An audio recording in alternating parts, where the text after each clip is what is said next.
Hello, hello. Welcome to my YouTube channel. This is Nestor, RCIC. The topic for today is visitor visa. Before we proceed, please subscribe, click the subscription button right there, and share this information to the people that would like to have this information, the people who want to come here, and anybody else that is interested in coming to Canada as a visitor. This topic or this information that I'm gonna share to you is about the tips, general tips on how to make sure that you have more chances to be approved in your application for visitor visa. Of course, I'm not dealing with how you fill in, how you because these are very very basic stuff. The tips that I'm gonna share is about uh, there will be only three tips that I'll be sharing. One about invitation letter. So for the invitation letter, it should be notarized first and foremost. It should be notarized.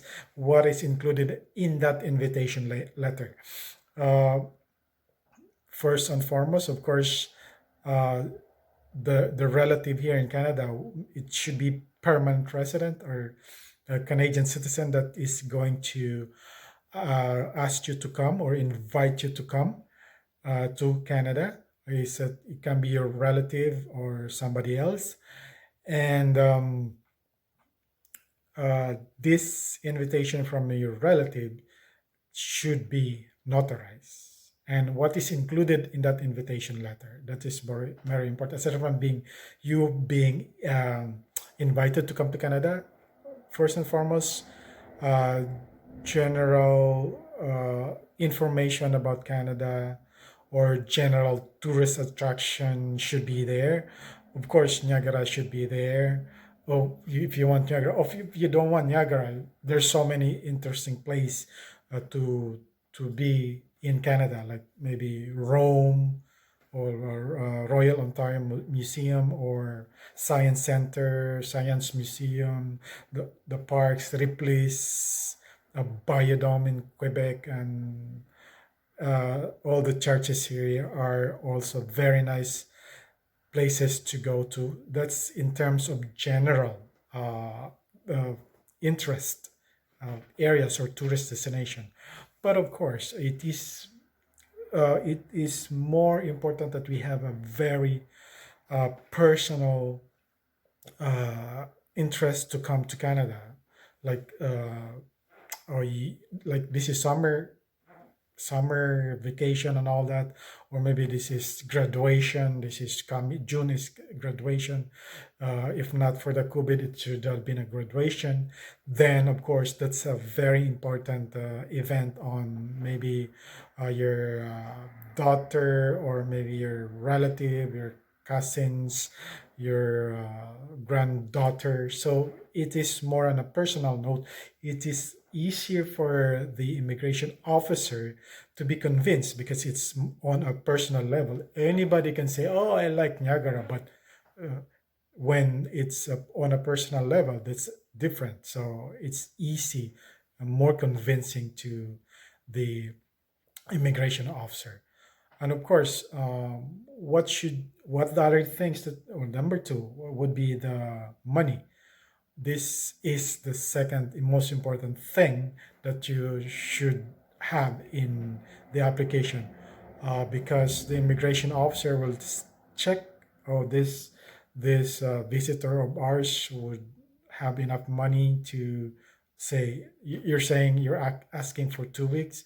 Does this person have enough money for 2 weeks, or is she a retiree who's trying to come here for the next 3 months, 4 months? Does she have enough money in the bank, to um, uh, just finance themselves for the next 3 to 4 months? Whether your relative here, your son, your daughter, or whoever is here that's inviting you, uh, they are not participants to in terms of monetary consideration. The only participation that the invitee is actually allowed to is the invitation letter. Aside from that, nothing else. So it's very important that we show that our bank account is full and we have enough money to pay for how many days or how many months we're gonna stay in Canada. Okay, and then the next thing, bear in mind, this is the third one. Bear in mind that you are a foreign national, so there must be a reason for you to come back to wherever you are, like maybe Philippines, maybe Turkey, maybe somewhere else in the world, Argentina, Mexico, Brazil, wherever. You should have reason to go back. What is a very concrete and reliable reason for us to go back? One, it can be the the business that we have or the fixed asset that we have back home. Business, fixed asset. When I say fixed asset, I mean that it should be the house. We have a house or we have a farm that we need to manage.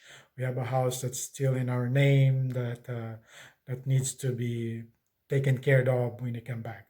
Or if you are a little bit younger, maybe you're still in school or maybe you're still working. So it's very important that you have a very concrete and reliable reason for you to go back. Okay, once again, we go back to these three tips that I have shared to you. One, the invitation letter should be notarized. Two, you have enough money to come back or to share I mean you have enough money to spend for your stay in Canada. Three, you have uh, reason to go back wherever you are in the world.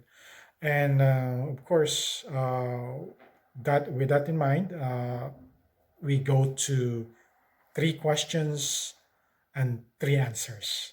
So, with regards to visitor visa, we have uh, most common questions like my passport is not stamped.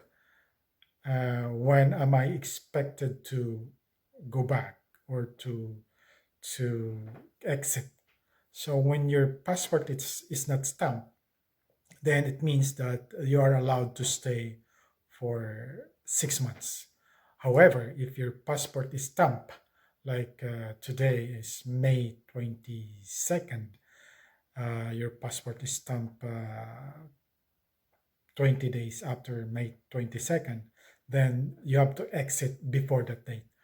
And of course, for let's say today is May 22nd, then for you who is lucky enough to have no stamp in your passport, in terms that you where that says that you're going to exit, so count May, then add 6 months, that's gonna be November. So November 21st you should be out and out of Canada, so November 21st.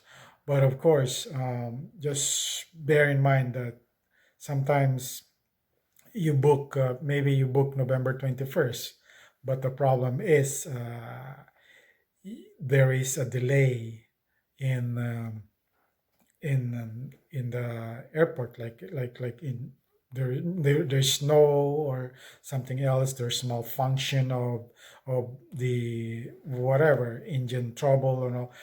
If you wait for the last moment, it's you might have a problem because you are only allowed for 6 months here.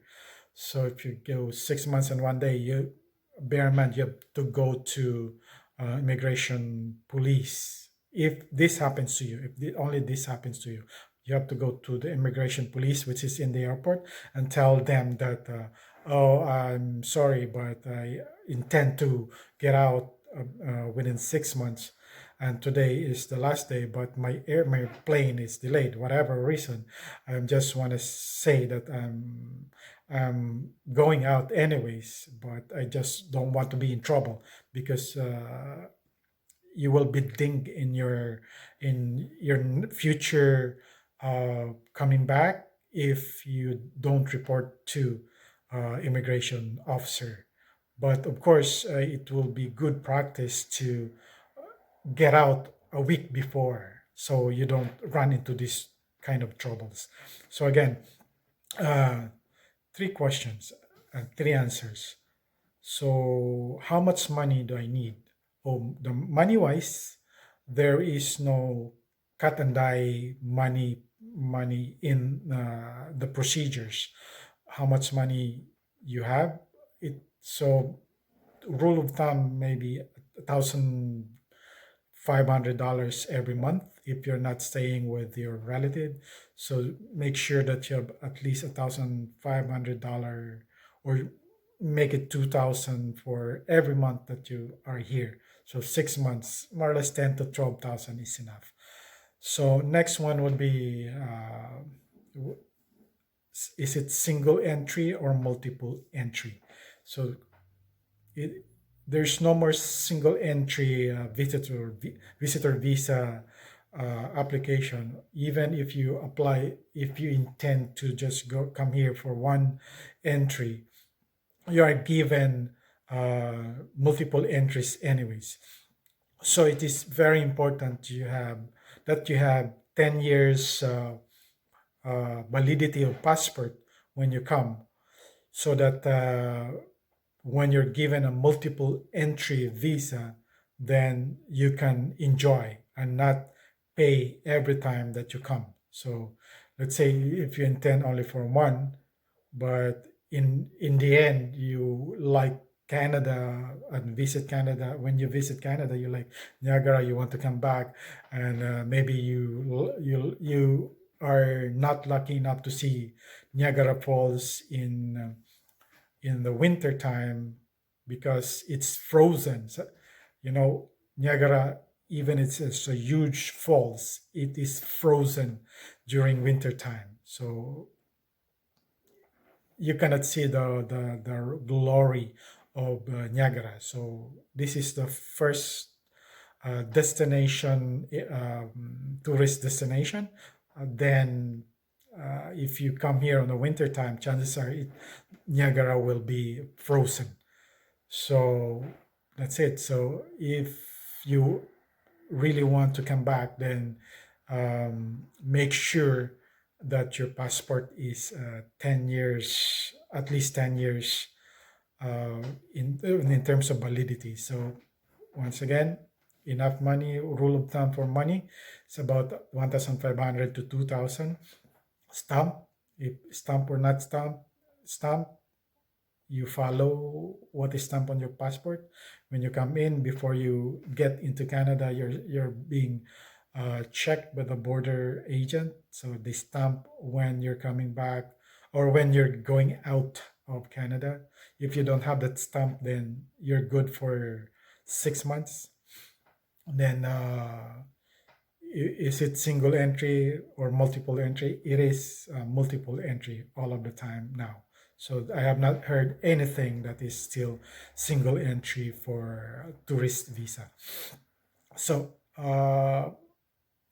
one edge of tourist visa applicant is those who travel a lot. Then you have a little bit of an edge in terms of being approved or not. But and I don't say it's a guarantee, but it's always the immigration officer is the only one person that's responsible for your visa. So make sure that you um apply all the tips that I have already told you. Then you have more chances to be approved. I not saying that you'll be approved 100%, but you have more chances.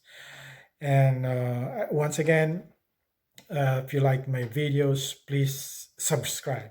Click that subscription button right there and share this to the people that wants to come to Canada as a tourist. So Bye bye. See you next time.